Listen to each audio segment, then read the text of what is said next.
You're listening to E-commerce Marketing School presented by Privy. And a big thank you to our co-sponsors of the show, Suna and #Paid.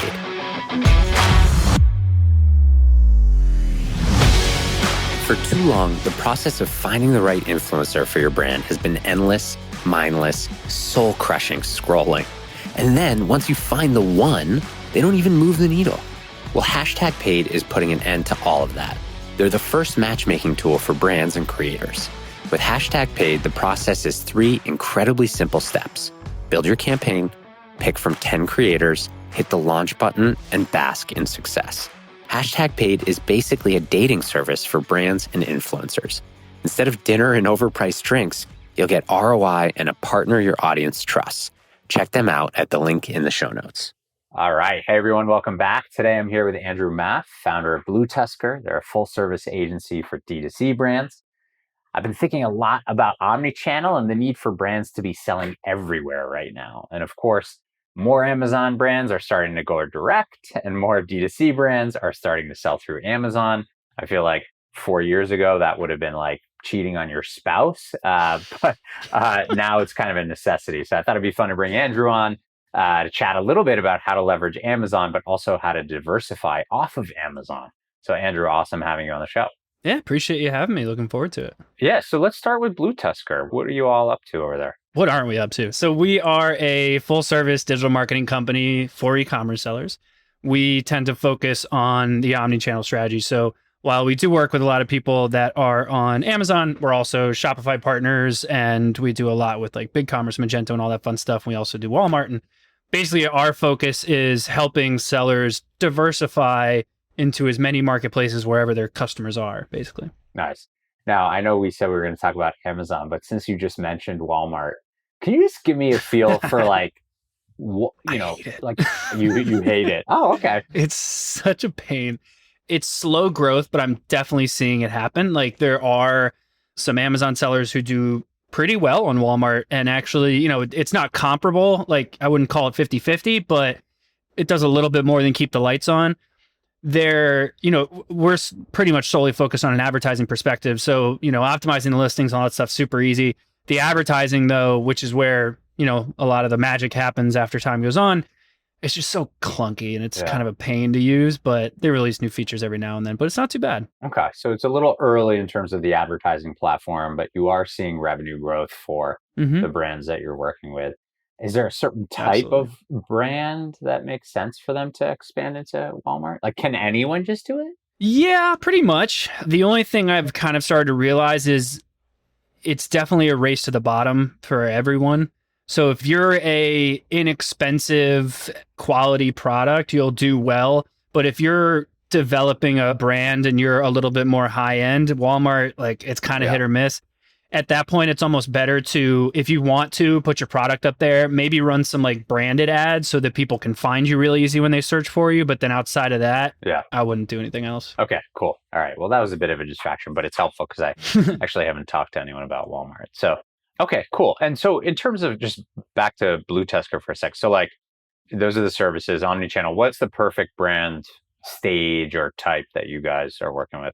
Most of the sellers we work with have pretty much proven out one or more sales channels. So whether it's Amazon and now they're ready to kind of go into Shopify, or maybe they're on Shopify and they're ready to go to Amazon, or one of those, but they've pretty much proven out the model at this point.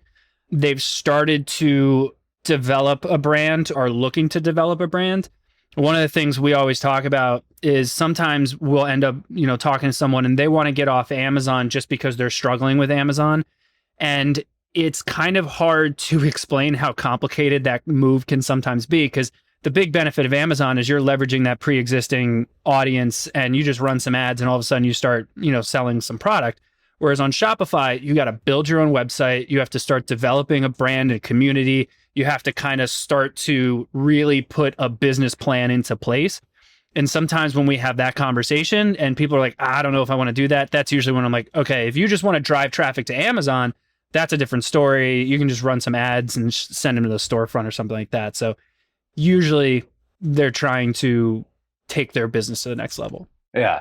Let's dive into that scenario, right? You started your business by tapping into the Amazon demand. you're selling some product, you're scaling it nicely, still outside of Amazon, people probably don't know you. Is that safe to assume? And yeah. And now like you're thinking, oh, should we expand off of Amazon as a way to grow our revenue and build a real brand? Like what are the steps? You talked about some, but B, when does that actually make sense? I usually, like, one of the things, we work with countless 7-figure sellers who do great on Amazon and think like, all right, let's just build a site and we're going to do great there. And it does not work that way. Yeah. Like so many times they'll be like, I don't get it. Why are we only doing like a couple $1,000s a month? Because you're on a completely new level here. When it's time to do it, kind of comes down to, you've gotten Amazon pretty mapped out, but one of the things I always talk to sellers about is, especially if you're looking to get acquired, right? Like one day you're looking to sell, selling your Amazon business doesn't get you as high of a multiple as you would like if you're solely on Amazon. But if you've built a brand, you've built a community, you've built a nice size email list or a good size social media following, not only are they buying the product assets and the revenue from you, but they're buying this list and this community that they can now reach out to. So all of a sudden your multiple gets significantly larger. So if you're looking to get to that point, maybe you've saved up enough from your Amazon business that you now have the capital to invest in this next step. That's usually when it's a good time to do it.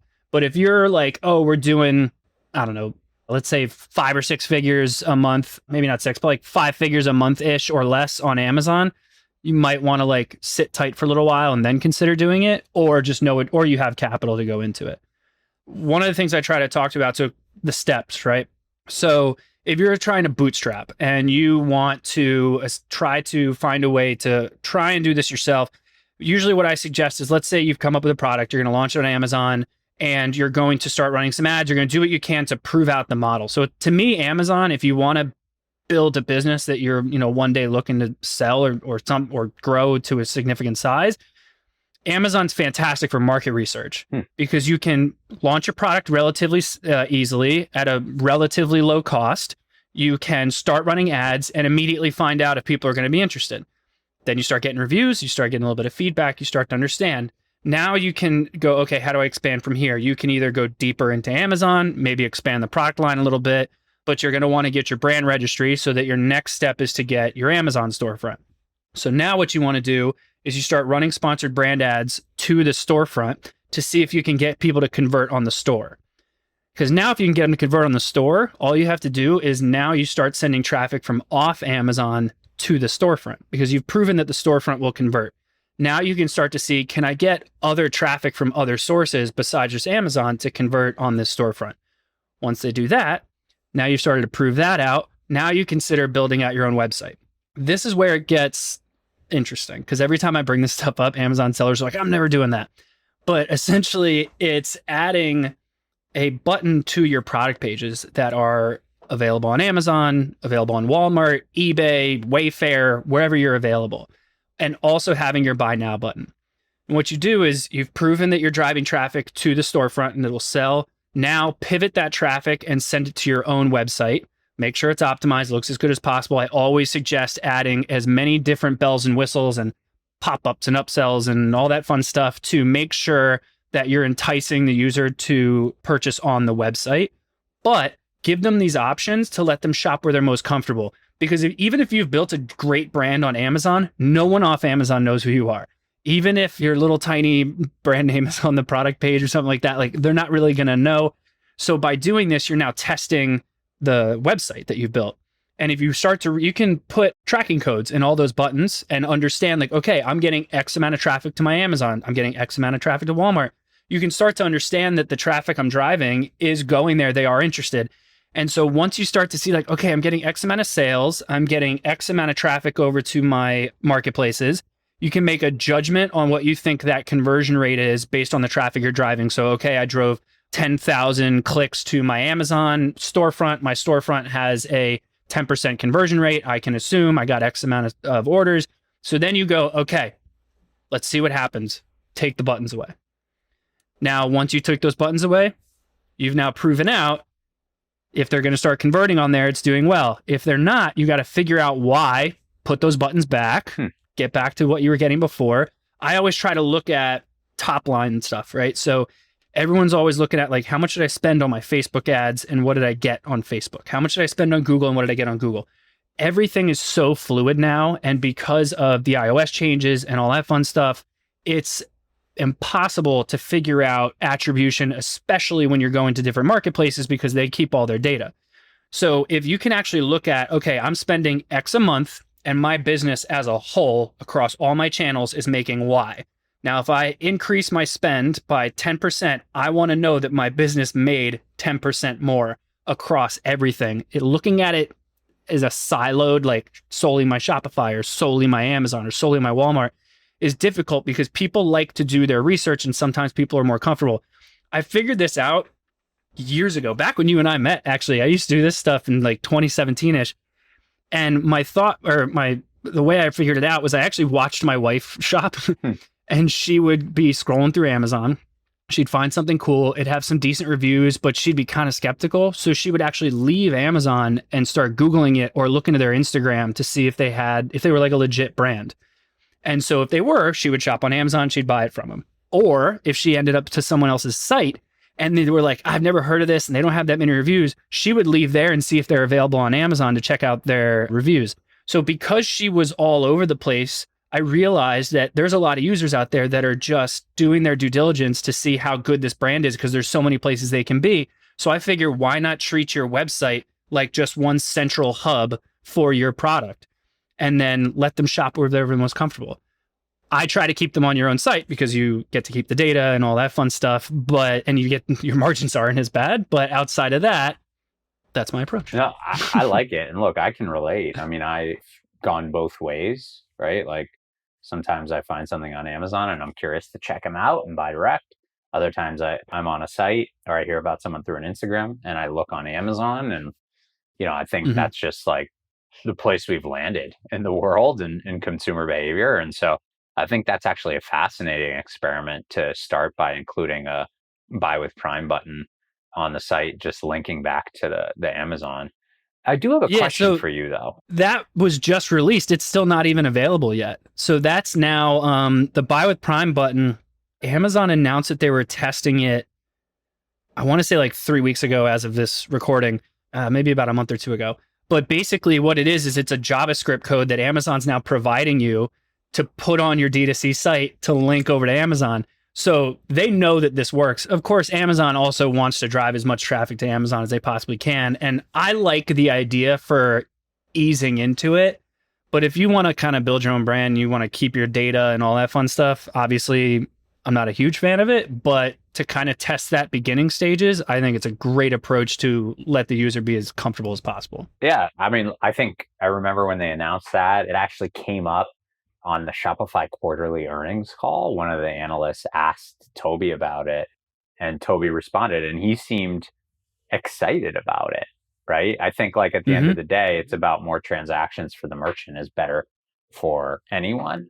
But there was a little bit of feathers that got ruffled on that because Shopify doesn't end up owning the data or the transaction. So I think it's fascinating though, because, I know that like Shopify put out some data around express purchase buttons, right? Or express checkout, right? Like adding Shop Pay, adding PayPal, adding Apple Pay, like these things increase conversion, right? And so at the end of the day, that's what it's about. So I'm surprised that some of the brands you work with reacted negatively to the test that you were suggesting there. Usually the biggest reason I get is like why they don't want to do it is A, it's going to dig into their margin. Why would I spend all that money driving into my site and then just let them leave?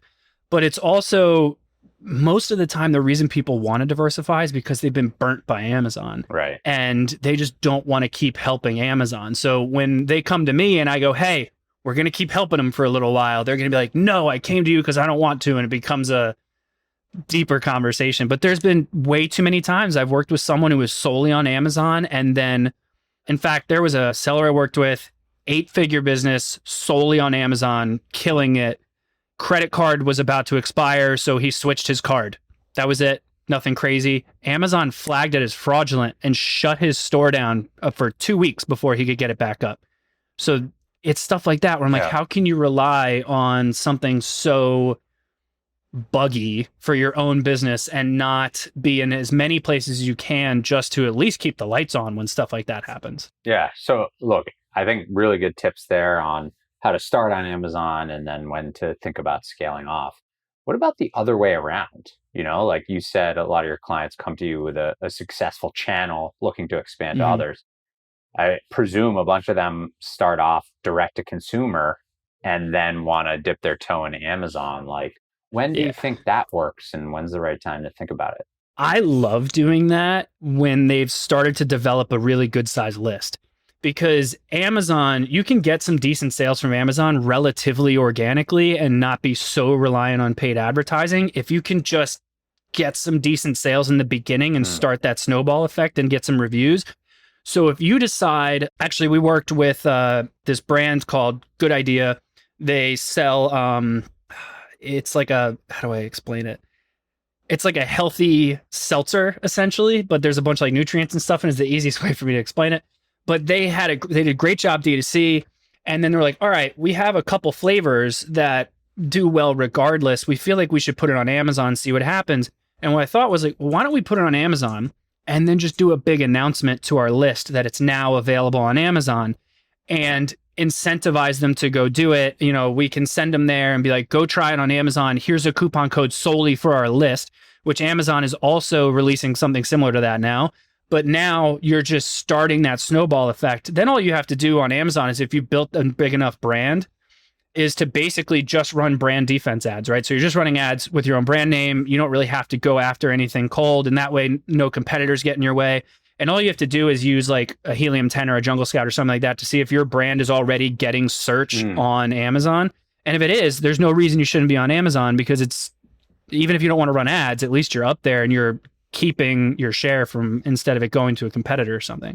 I love that. So that tends to be the best approach. Yeah. Meeting demand where it already exists. If you're a D2C brand, I think that's a great way to think about it and explore. Also love the idea of using your list for a few reasons, right? One, you can instantly drive transactions, which presumably helps your Amazon listing. You could instantly drive reviews, right? I assume, by giving them an offer.